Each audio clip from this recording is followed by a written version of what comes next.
a fed horse. We will analyze how left-wing vegans want to destroy language with vegan-friendly idioms, presumably because they're a few fries short of a Happy Meal. Then Bob Dole and Alan Simpson dazzle at George Bush's funeral, a Never Trump magazine goes under, and a brand new MAGA dating app. I'm Michael Knowles, and this is The Michael Knowles Show.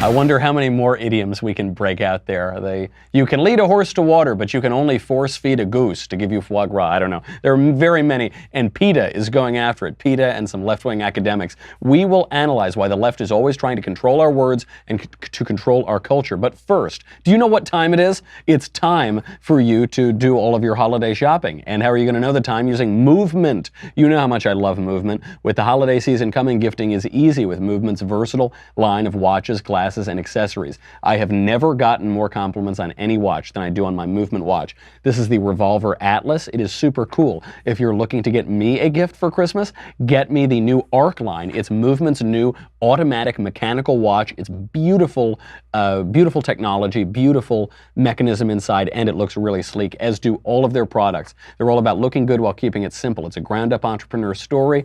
It's crowdfunded by these 2 college dropouts. Now they've sold 1.5 million watches in over 160 countries. Movement watches start at just $95. If you were in a department store, $400, $500, especially when you're talking about these automatic watches, the new Arc line. So nice. Movement did all the hard work this holiday season, so you don't have to. They have also awesome gift boxes and packages. I am giving people on my list Movement watches. I am paying money. I am not only a client of Movement, I'm also a regular customer.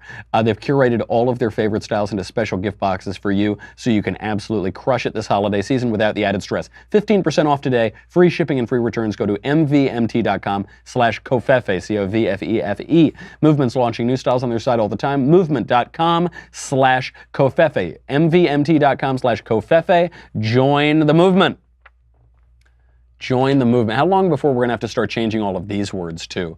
We have to change all of the words. This is the new line coming out of PETA and left-wing academics. This from Sharina Z. Hamza, an academic from Swansea University. You know, that's where I get all of my tips about the English language expressions, is Swansea University. This is what they're saying. Quote, the increased awareness of vegan issues will filter through consciousness to produce new modes of expression. It may very well be that down the line, powerful meat metaphors are eschewed. What are the meat metaphors? Bringing home the bacon. We're not allowed to use bringing home the bacon anymore. We're supposed to say bringing home the bagels. The other one is putting all your eggs in one basket. It's not just animals. We're not allowed to reference animals. We're not even allowed to reference animal products. So you can't say putting all of your eggs in one basket. Another one is killing 2 birds with 1 stone. You can't say that. It's about killing birds. That's terrible. And it isn't just one wacko academic. If it were one wacko academic saying this, I would say, I would kind of laugh it off. I mean, that's what academics do, is they say crazy things and we ignore them. But PETA, People for the Ethical Treatment of Animals, is now tweeting about this. By the way, PETA is the most ironically named organization probably in the country. PETA for the Ethical Treatment of Animals has killed, in the last 2 decades, just about 96% of the animals in their care. On any given year, the animals in their care, this is well over 30,000 animals since 1998, 96% of them are killed by PETA. Even the ones that could be adopted out, they just kill them, but they call it People for the Ethical Treatment of Animals. So they sent out a tweet yesterday. It's catching a ton of interest online. The tweet read, "Stop using anti-animal language." And this is the money line. Just as it became unacceptable to use racist, homophobic, or ableist language, phrases that trivialize cruelty to animals will vanish as more people begin to appreciate animals for who they are and start bringing home the bagels instead of the bacon. Quote, words matter, and as our understanding of social justice evolves, our language evolves along with it. This is my thesis on the culture, is that the left uses language to affect their political agenda. So by the time we get to the political fight, we've already lost.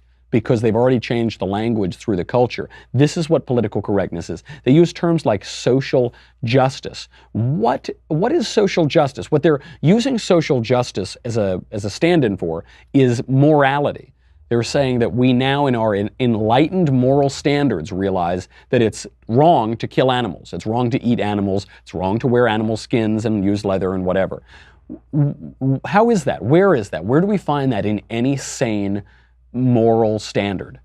I know that they say it. I know that these wacko lefties say it, but where do we find it? The trouble with these new suggestions, by the way, is that the new idioms don't make any sense. So the new idiom, bringing home the bagels. Okay, I guess that one's the most defensible of them. Putting all your eggs in one basket, they now want us to say, putting all your berries in one basket. But that doesn't make any sense. If you've got all your eggs in one basket and you drop the basket, all your eggs are gone because you crack the egg and then they're gone. If you put all your berries in your basket and then you drop the basket, nothing happens.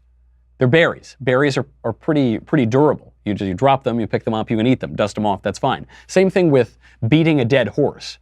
That idiom makes sense. Feeding a fed horse doesn't make any sense. There's another famous idiom, you can lead a horse to water, but you can't make it drink. So they're getting very confused about all of their idioms. And then my favorite one, they took to kill two birds with one stone, and they want to change it to feed two birds with one scone. Do you get it? You have a scone and you feed two birds. That one doesn't make any sense though, because it is difficult to kill two birds with one stone. It's tactically difficult, and what you're saying with that idiom is that you are going to be efficient in your use of tactics. You're going to take care of two things in one fell swoop, in an efficient way where you'd only take care of one thing. To feed two birds with one scone is very easy because birds don't eat very much. You could feed 100 birds with one scone. That doesn't mean anything. It's so absurd. But they're changing this language, and the issue here is the language. I don't really care about the rise of veganism, although it is a little weird. Veganism is up 360% in the UK over the last decade. It's up 500% in the US over just the last 4 years. And the issue with veganism, the reason they're so whacked out about the language here, is that veganism is a morally incoherent ideology. Veganism, it's not just that you can't eat animals. You can't eat fish, you can't eat shellfish, and you can't even eat animal products. You can't eat milk, you can't drink milk, you can't eat eggs. And my question is, why stop there? Does anyone really believe that an oyster is more conscious than a carrot? I was on Fox News this morning talking about this very topic, and I got actually a lot of letters and tweets and things in, not just from left-wingers, but from right-wingers too, who say, oh, Michael, you're being too harsh. I'm a vegetarian, I'm a vegan, and it's so much better and it's so much more moral. We have to set the record straight here. An oyster is not in any way more conscious than a carrot. They are morally identical entities. Why is it okay to eat the carrot, but it's okay to eat the carrot but not eat the oyster? And further, I mean, the big example here is abortion, because every vegan I know, every single one, I know a number of vegans, and I've had to sit through terrible lunches when they take me out to them, they're all in favor of abortion.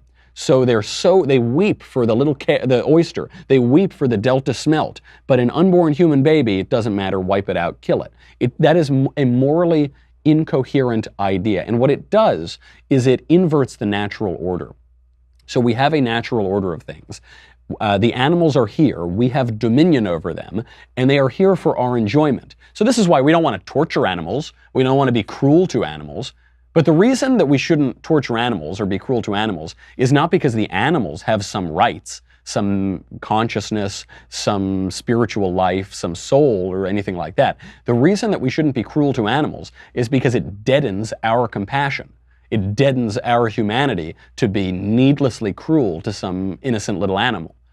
The reason that we need to conserve animals is not because animals are good and humans are bad, or that animals have some right to exist in nature and, prance around the forests.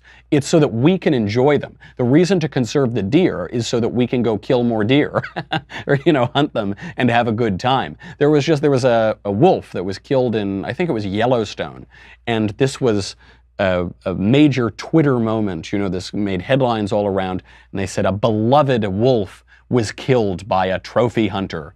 Now, the wolf was killed legally. He had a license to go kill the wolf. They say the beloved wolf. Beloved by whom?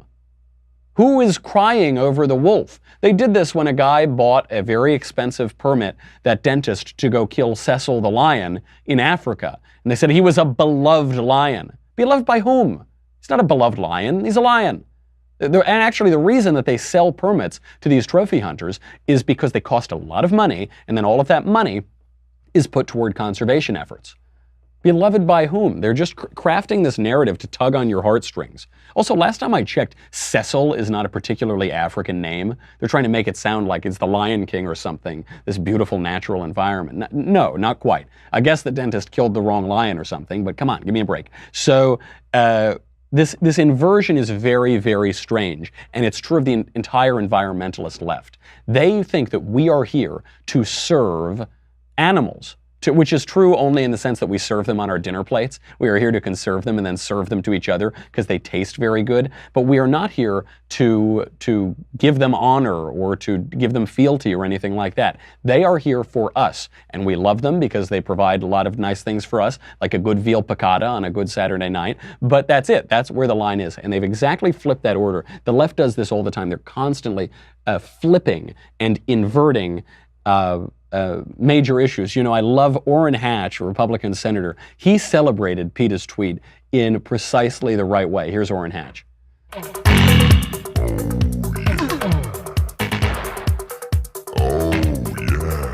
Lovely piece of bacon. Oh yeah. Oh, it's getting my hunger up. I was at a wedding in New York over the weekend, and the wedding was held at the Harvard Club, and the one cool thing that the Harvard Club has that other clubs don't have is they have a giant elephant head on the wall. And actually, I'm a little nervous about this because in my mind, you know, elephants might demonstrate certain aspects of consciousness, so I'm a little iffy on it. But still, we get to honor this cool elephant head on the wall. It's being enjoyed so much more than if it were just ravaged by some predator in its natural environment. We have more nature worship, more bizarre left-wing nature worship, which is torching the streets of Paris right now, and it's even being heralded by Arnold Schwarzenegger, the Terminator, at the UN. But first, let's talk about something really, really nice and comfortable. Boll and Branch sheets. We are never going to agree on everything, but we can agree we could all use more sleep. I only got about 18 hours last night because I had to wake up early for that TV show. So don't be like me. Luckily, you can maximize your sleep using Boll and Branch sheets. I love these sheets. I also am a customer of these sheets. I give them out to friends and relatives. Everything Boll and Branch makes, from bedding to blankets, is made from pure 100% organic cotton, which means they start out super soft and they get even softer over time. You can buy directly from them, so you're essentially paying wholesale prices. Luxury sheets can cost up to $1,000 in the store. Boll and Branch sheets are only a couple $100. They feel absolutely incredible. They feel categorically different than the cheap sheets that you bought at your local store. 3 U.S. presidents sleep on Boll and Branch sheets. There's a reason for that. One Blank Book bestselling author also sleeps on those sheets. Shipping is free. You can try them for 30 nights. If you don't love them, send them back for a refund. You will not want to send them back, I'm telling you. No risk, no reason not to give them a try. The trouble with my sponsors is I love them so much that I just spend a bunch of money buying their products, and Boll and Branch is one of them. To get started right now, my listeners get $50 off your first set of sheets at bollandbranch.com, promo code Michael, M-I-C-H-A-E-L, bollandbranch.com today, $50 off your first set of sheets. Say that 7 times fast. B-O-L-L and branch.com, promo code Michael, M-I-C-H-A-E-L. That is the natural order, is lying down on those comfy sheets.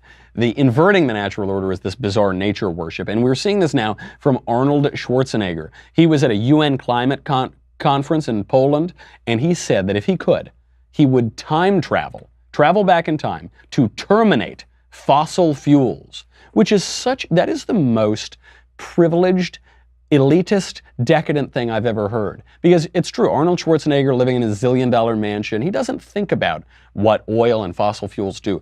Fossil fuels eliminated poverty. Fossil fuels and free market capitalism has virtually eliminated poverty around the world. It has lifted so many people out of poverty.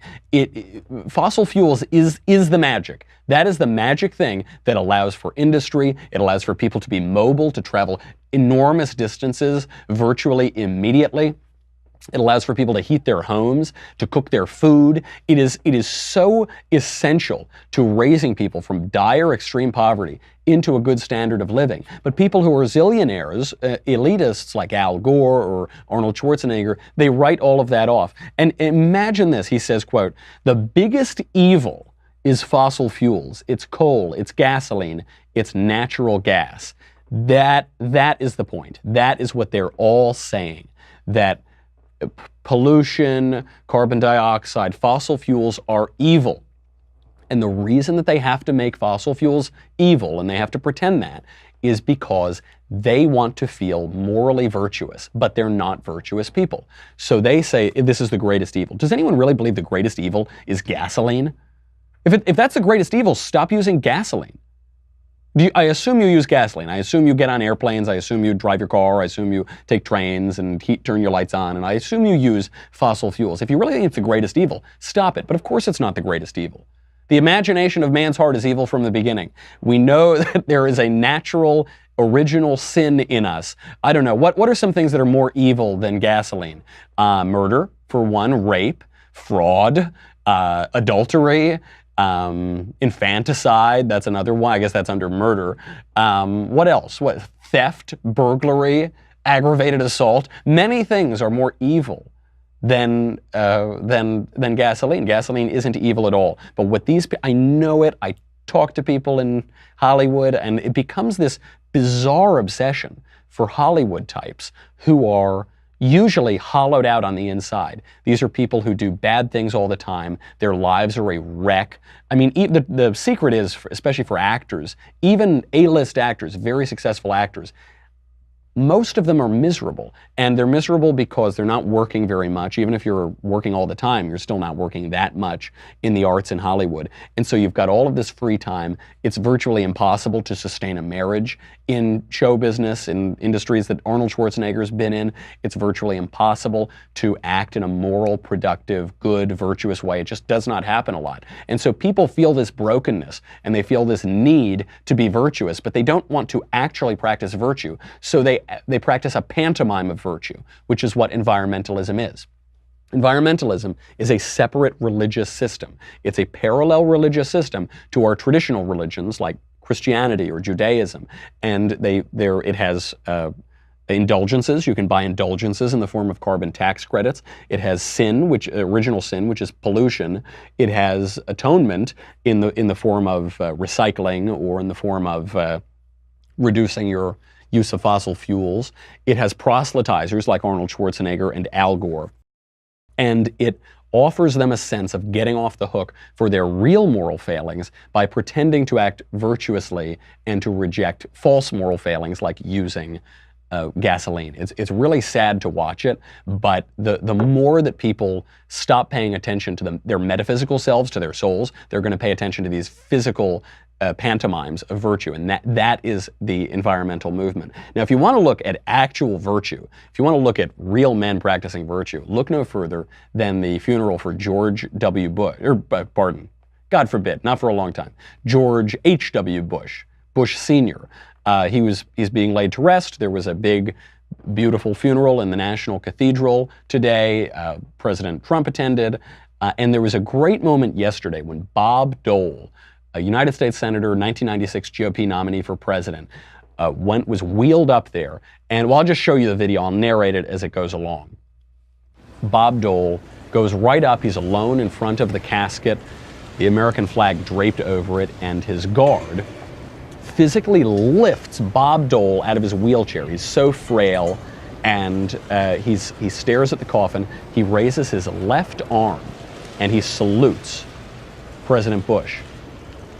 And then he stands there, and then his guard sits him back down. And this is such a beautiful moment.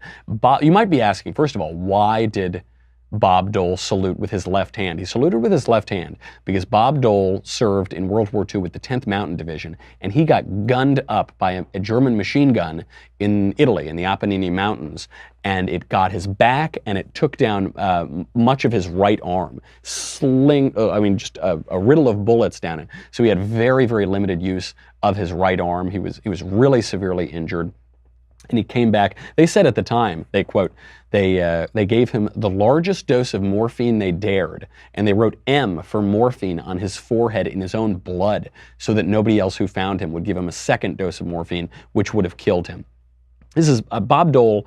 I really love this guy, even though he was sort of a moderate Republican or a liberal Republican. He ran in '76 for vice president with Gerald Ford. He ran for the presidency in 1980 against Ronald Reagan and George Bush. He ran again in 1988 against George Bush, same guy who he just saluted. He won the nomination finally in '96. He was the first presidential candidate that I really loved. My first campaign that I ever volunteered on was to campaign for Bob Dole in my first grade classroom. And I tried to convince all my friends to get their parents to vote for Bob Dole. He wasn't a terribly exciting candidate, and he lost ultimately to Bill Clinton. But Bob Dole, came back around. He was the only GOP former nominee to endorse Donald Trump in 2016. Bush Sr. wouldn't do it. Bush Jr. wouldn't do it. John McCain wouldn't do it. Only Bob Dole came around and did it. And then there's Bob Dole there saluting George Bush, who himself was the youngest Navy pilot during World War II. He was shot down. He heroically survived. I bring this up to show a little episode of virtue, of duty, of loyalty, of overcoming political differences, of a genuine bond between these men, and just to remind you that the Democrats forced us to have President Bill Clinton over George Bush and Bob Dole, two virtuous men. They rejected those virtuous men twice in a row for a draft-dodging, degenerate, possible rapist, Bill Clinton. That's what happened. And so now, we talk about civility, we talk about restoring honor to the White House, to the Oval Office, how awful Trump is. Look at those two men. Even if you didn't love their politics, George Bush was kind of a moderate, squishy Republican, Bob Dole, same thing, but they were loyal Republicans, they were good guys, and they were loyal Americans who fought for their country, who were wounded for their country, and we had to deal with Bubba Clinton, who ran away like a coward to avoid the draft. So it was a beautiful part of the ceremony. Then Alan Simpson gets up there, the former GOP Senator Alan Simpson. I think he's about 115 years old at this point. He gets up there and delivers one of the best eulogies I've ever seen. Here are just a few clips. Relax, George told me I only had 10 minutes. He was very direct about it. It wasn't even funny. It's for our country that I fought for. And he was a man of such great humility. Those who travel the high road of humility in Washington, D.C. are not bothered by heavy traffic. He never hated anyone. He knew what his mother and my mother always knew. Hatred corrodes the container it's carried in. Such powerful words and such a powerful eulogy that touches on so many points. What I really loved about Alan Simpson's eulogy here is that it was delivered with strength and with balance and with humor and with a seriousness and with sincerity and with earnestness. It really took the life of George Bush, and it really took a view of life and a life well lived that we could all learn from. It had these, first of all, hatred corrodes the container it is carried in. Such a true statement that we have to remember as people. I can't believe it when I go to these campuses or I look on Twitter or something, how vitriolic and angry and nasty and mean people can be. And look, I love owning the libs. I love taking the fight to the left wing and pushing really hard and never giving back and punching right back and not being a squish. I love all of that. You've got to do it with a bit of humor. If you are getting angry all the time and irritated and you hate people and you're doing politics wrong, get out of politics. Do something else. You are not, this is not the place for you then, if you're going to really hate people and get so riled up all the time. And the reason for that is not because the other guy doesn't deserve it. There are plenty of people who deserve our scorn and our derision and our anger and our righteous anger.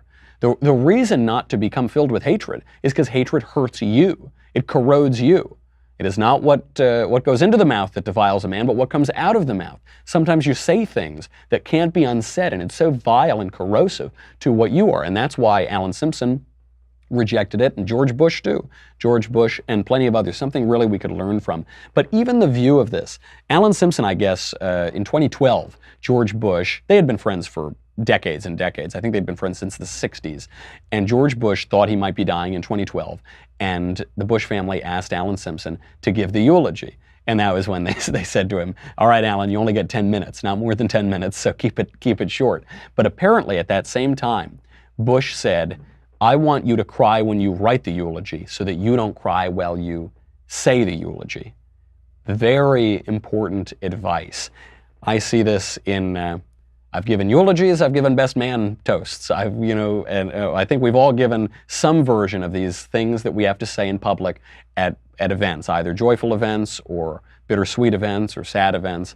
And they're very tricky things to write. They're much trickier than giving a podcast or a lecture or something like that, because they have to take a bigger view, a broader view of the human life. And a lot of times I've seen eulogies where people are weeping and sobbing and they're angry and they're cursing, or you can tell that they want to be cursing. This isn't right. You know, what Alan Simpson is showing us is that George Bush lived a life well. He did what he came here to do. He served others. He served his country. He was dignified when his country threw him out of office. He was always graceful, always tactful, and he lived to be 94. There's nothing to be angry and sad about. We were talking a little while ago, a few days ago, about how confused we all are about death these days. We're trying to cure death in Silicon Valley and do anything we can to extend life even one moment further. We're so afraid of natural death. I don't think George Bush was afraid of natural death. I think George Bush looked forward to seeing his wife and daughter again. His daughter Robin, who died decades and decades ago.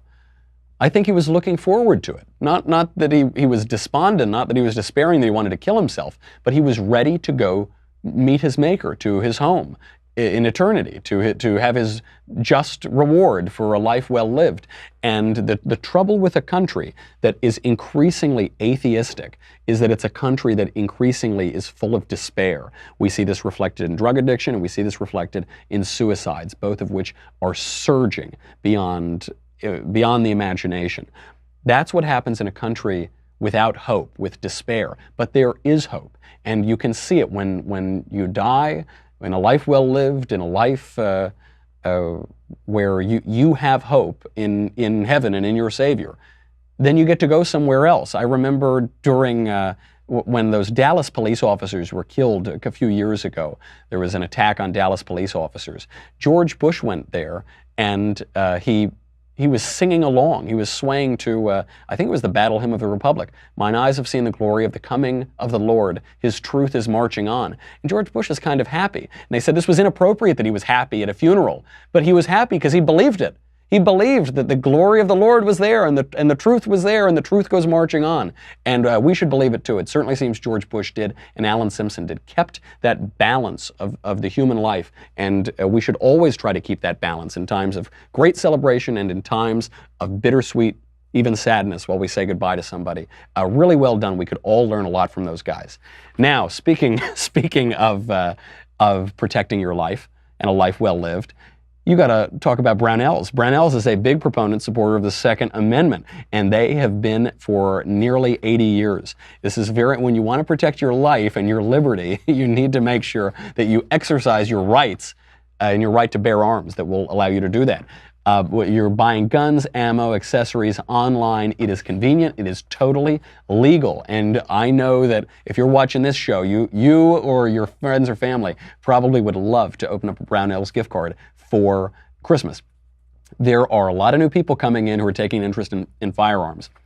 Young people, women, people living in the cities. There was, after that shooting at the gay nightclub in Orlando, there were a bunch of signs that went up around the country that said, on a rainbow flag, it said, "We fight back," and a huge surge in demographics that traditionally have not had an interest in firearms, who realize we need to protect ourselves. Brownells is the world's leading supplier of firearms, ammunition, firearm accessories, reloading components, and more. They offer an industry-exclusive, guaranteed forever warranty on all parts and accessories, offers nearly 120,000 items, from guns and ammo to nearly any gun part imaginable, has more than 5,500 partner FFL around the country to make your online gun purchase go smoothly. It's family-owned and veteran-owned. They've been doing business in the country's heartland of Iowa for nearly 80 years.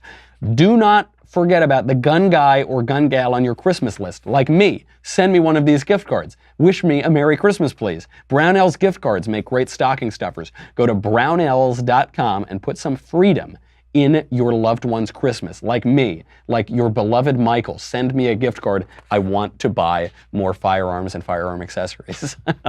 So, a really beautiful eulogies all around. George W. Bush, George Bush's son, former president, also gave a beautiful eulogy as well. So that's the right note. That's the right note to hit during all of these funerals. How about the wrong note? Who could take a dignified, beautiful expression coming together in a little bit of grief, but in a happiness and joy at a life well lived and a guy who served his country? The Clintons, of course. Watch as the Clintons snub President Trump while he sits down to the funeral. There he is. He sits down. He shakes hands with Barack Obama, shakes hands with Michelle Obama. President Trump shaking the hands of the Obamas. The Clintons did not acknowledge President Trump. They won't even acknowledge him. Hillary there looking even colder than usual, which I think makes her about 0 degrees Kelvin at that point. I think that basically is what stops time and space entirely. It's as cold as the universe will tolerate. And then there's Bill next to her who won't even look at him, which is really hard, I think, for Bill Clinton, because Bill Clinton's whole persona is just being a really nice guy. Hey there. Hey, pass me that cigar. Oh, don't worry what I'm going to. Yeah, so that's Bill is sitting there. Even he won't turn and acknowledge Donald Trump. That's fine. We're told by Democrats and by squishy Republicans, we want the good old days. We want to, fight with our opponents and then go get drinks with them at 6 p.m. We want civility. Okay, then lead. Then lead on it. There's Donald Trump trying to be civil. Have you heard what the Obamas have been saying about Donald Trump recently? They've been calling him awful, racist, bigoted, terrible person. He goes there and shakes their hand, and they politely acknowledge him and shake his hand as well. Not the Clintons. They can't do it because they believe in nothing other than themselves. They are just a shameless, solipsistic, egotistical black hole of civility, and that's them. That's who the Democrats nominated in 2016, nearly nominated in 2008. They need to lead, but they won't do it. We've got a lot more to get to. We've got to get to how this breakdown in civility between the left and the right is leading to bad sex and to new dating apps. We also need to say goodbye to a Never Trump magazine, which looks like it's going under. We'll try to analyze why that is. But if you are on dailywire.com, thank you much. You keep the lights on. If you are not, then go over to dailywire.com. How much is it? $10 a month, $100 for an annual membership. You get me, you get the Andrew Klavan Show, you get the Ben Shapiro Show, you get to ask questions in the mailbag. That's coming up tomorrow, so get your questions in. You get to ask questions in the conversation, in the backstage, and you get Another Kingdom. I mean, you get all of this great stuff. But this is what you need. You need the Leftist Tears Tumblr. There is a new study out. It says that young Republicans are having more sex than young Democrats. This is leading to new dating apps. This is leading to the next story that we'll talk about. But just that, can you imagine the tears that must be provoked by that simple, terrible, sad fact for the left? Get your Leftist Tears Tumblr before it's too late. It's the only way to safely enjoy those leftist tears. Be safe. Be safe about it. You don't want to catch any diseases. Be very safe about enjoying those sad leftist tears. Go to dailywire.com. We'll be right back.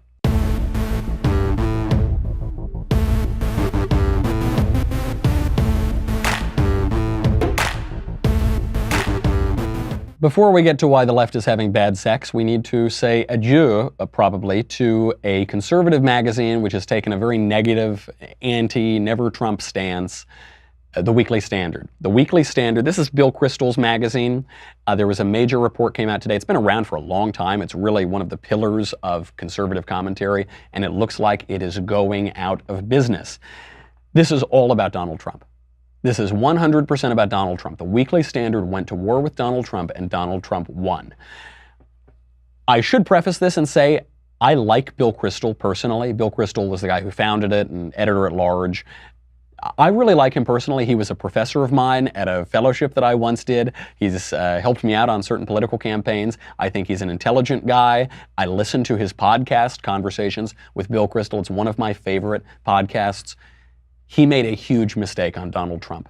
He made a huge mistake, and the magazine made a huge mistake, and now the magazine is paying for it. And what they're specifically paying for is not making the mistake. It's doubling down on it. It's not acknowledging their mistake, and it's having the readership question their judgment. That is exactly what's happening. To be fair, there's a broader trend that's going on right now in certain online magazines, Vice Media, Vox.com, BuzzFeed. You notice a trend line here. They're all left-wing outlets, and the Weekly Standard has taken, it was a right-wing outlet, and then it took this very negative anti-Trump stance. Now it looks like the Weekly Standard is joining them, and it might not just be that they're cutting staff, it might be that they're truly going under. The Weekly Standard, for those who don't remember it, was founded in 1995, strongly supportive of the Bush administration, and then a strong opponent of the Trump administration. The Weekly Standard says it's not going out because of dwindling subscribers. They say there are more nefarious forces at work. It's hard to believe that. I just even look at the attitudes of my own conservative friends and myself. The people I know who are conservatives, who are constantly devouring this stuff, don't read the Weekly Standard anymore. And it's because of the judgment. It's because we're questioning their judgment. It's not just that one or two of the editors hate Donald Trump and point out all the flaws in Donald Trump's character and administration. That's fine. I read a lot of things that are critical of Donald Trump.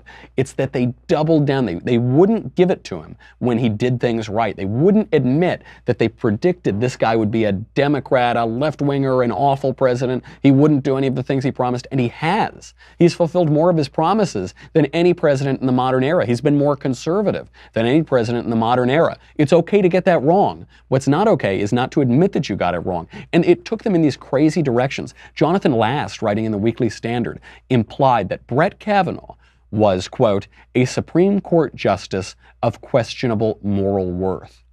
He implied that in the Weekly. Does anyone on the left or the right really believe that Brett Kavanaugh is some moral degenerate? No, of course not. There was a totally contrived attack against him with no evidence whatsoever, and Kavanaugh fought it off and he won. But some people became so crazed by their opposition to Donald Trump, Trump derangement syndrome, TDS, that they would even attack a guy like Brett Kavanaugh. Brett Kavanaugh, staff secretary to President Bush, a federal judge for a dozen years. If he's such a moral degenerate, why didn't you voice your feelings on that a little sooner? He was an assistant to Ken Starr during the Starr investigation. It's not like this is some new guy, but they really did this. And so what to take away? I don't want to beat up on the Weekly Standard because I do like the people there, even though they've made an error in judgment. What this really is a warning to other magazines and other commentary outlets. In politics, it's very easy to get things wrong. People always get things wrong. You know, it's like on sports predictions. You go and you watch a bunch of sports analysts, and they make all of these predictions about what's going to happen in the football game, and then none of them happen, and then they're all on TV the next day making more predictions. That's fine. I get it. You just have to, at a certain point, correct your predictions to adhere with reality. Because if you get to a place where everything that you're describing is only true hypothetically, or is only true theoretically, or is neglectful of reality, people are not going to tune in. They're not going to pay attention anymore. And unfortunately, it seems what's going on at the Weekly Standard. And I hope that other outlets on the right don't fall into that same trap. It's okay to be wrong. Don't worry. When you say that the conservatives fall into this too, because conservatives sometimes fall into pessimism. If you say that the whole world is going to go to hell in a handbasket, and then things actually turn out pretty well for the time being, that's a cause for celebration. It's okay to celebrate the fact that you were wrong. I hope people do this. And all of those people, all of those despondent right-wingers, I've got even more good news for you. You can now get laid. I know this is very good news. There is a new dating app just for right-wingers. It's called Writer. It's an online dating app started by Christy Edwards Lawton. And this app is only for right-wingers, only for people supportive of right-wing politics. And if a leftist tries to join, the app will sue you. To make sure that the lefties stay off. And it encourages really good behavior. Apparently, if you're on this app and you go out on a date and the man doesn't pay for the first date, you can report the guy. And then there will be consequences for him because they don't want squishy, vegan, herbivore men to go and and say that they want to go Dutch on their first date. The man's got to pay because this is a right-wing app. That's a beautiful thing. Now, why does this app need to exist? I should point out that actually, I'm saying that right-wingers can now get laid. That's a cause for celebration. Republicans are already having sex at a much higher rate than Democrats. This was shown in a survey by Skin Condoms Millennial Sex Survey. 77% of young Republicans are apparently having sex at least once per week. That is compared to 68% of Democrats. So sad. Too bad for you guys. It's a lot of fun. This is what happens when you're angry all the time and you deny that the sexual difference exists, and you say that Baby It's Cold Outside is rapey, and you say that men can't ever kiss women. This is the logical consequence, guys. Maybe you should think about this before you allow yourself to buy these absurd left-wing lines. But why does there need to be an exclusively right-wing dating app? The reason isn't that right-wingers only want to date right-wingers. That's not the reason at all. The reason is that Democrats won't date right-wingers. This is borne out by a number of surveys. According to one recent survey, this was a survey of 4,000 people, 82% of Democrats said that they would not date a Republican. 82%, vast majority. That's compared to just 43% of Republicans who said that they would not date a Democrat. So about half as many Republicans say they wouldn't date a Democrat as Democrats say they wouldn't date a Republican. And we know this too because on the other dating apps, Tinder, Grindr, that's the gay one, Bumble is the other one. I hear about all of these. I unfortunately, well, maybe fortunately, I missed online dating. I was already dating by the time online dating really came around, so I didn't ever have to deal with all of this. But apparently in online dating apps, the majority of Republicans hide their political affiliation. So if it's asked on OkCupid or whatever what your political views are, they hide it because they know that Democrats won't date them. 57% of Republicans hide their party, 18% of Democrats hide their party. And the reason for this is because Democrats own the culture, the left wing owns the culture. The culture makes it socially unacceptable to be a conservative. So if you are a conservative, you could lose your job, you could lose your reputation, you could lose your girlfriend, you could lose a lot of social standing. So they have to hide it. The other reason is that conservatives have other things to talk about than politics. On their first date, they might talk about anything from the weather to sports to religion to how good the soup is to whatever, another round of drinks or something. But because for the left, politics is religion and therefore it is culture and therefore politics dominates so much of the social space, it really matters to them. We know this from another number of surveys over the last few years. The left is much more likely to unfriend right-wingers on social media than right-wingers are to unfriend left-wingers. So this makes it very difficult for conservatives to get along in the dating apps. This is a great thing. I think they're going to have a fun time. And it raises this question: would you date a Democrat if you're a Republican? Or if you're a Democrat, would you date a Republican? And my answer is yes, for sure. Of course I would. And it's because, one, I don't need to lead with politics. I mean, my politics stem from the way I see the world and my culture and my reason and my premises about metaphysics and what the world is for and what our lives are for. My politics does come from that. But we can talk about other things. I understand why Democrats think what they think.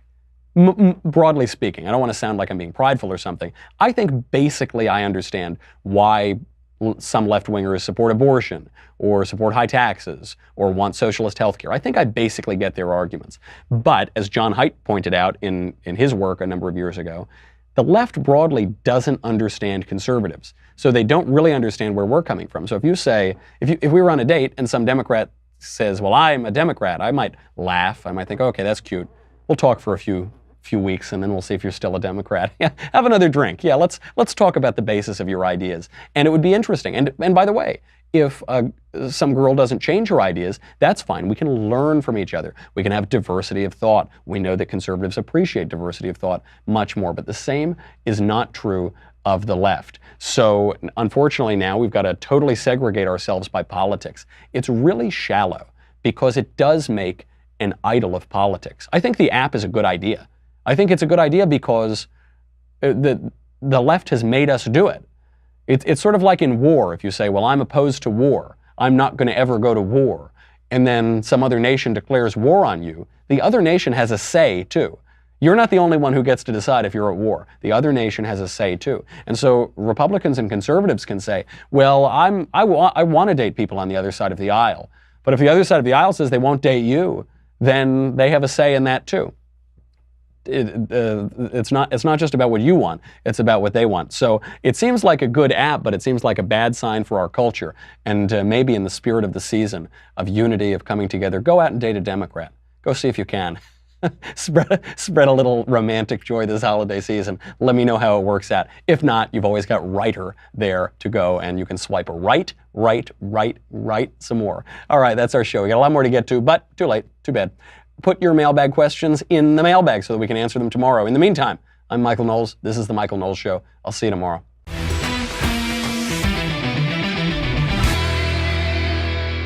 The Michael Knowles Show is produced by Senia Villarreal. Executive producer Jeremy Boring. Senior producer Jonathan Hay. Our supervising producer Mathis Glover. And our technical producer is Austin Stevens.